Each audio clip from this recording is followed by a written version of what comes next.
the 2018 Kia Niro Plug-In Hybrid everywhere it roams in Los Angeles, in Southern California's major cities. Plug-ins and electric vehicles line the driveways and clog the freeways like nowhere else in the United States. And every time a new EV/FCV/HEV/PHEV/FEV/ZEV hits the streets, eco-minded drivers loves acronyms.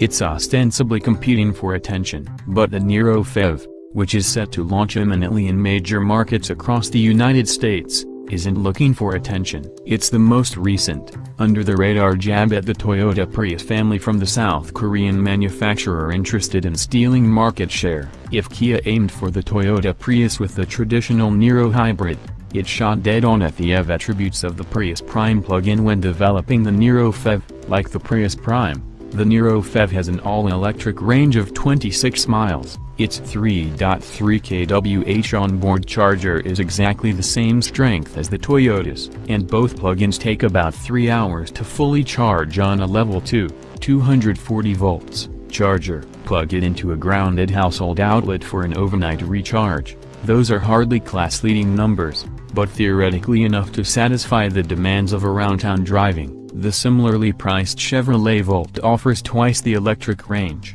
as does the larger Honda Clarity plug-in hybrid. What you get with the Niro PHEV, in essence, is a Niro that's ideal if you have overnight access to EV charging. We won't rehash the details of how the Niro looks inside and out. For that, check out our first drive here, since it's nearly identical to the cordless model. Beyond hybrid blue accents on the exterior, it's tough to distinguish the newest Niro from a distance. The interior is nearly identical, as well, and no trunk space was sacrificed by the large, 8.9 kWh battery that sits underneath the cargo hold. And the total system power of 139 horsepower, no different than the Niro, means that this is more of a drag strip challenger for a Prius than, say, the much quicker Chevrolet Bolt. We're trying to change the perceptions of plug-ins, in general.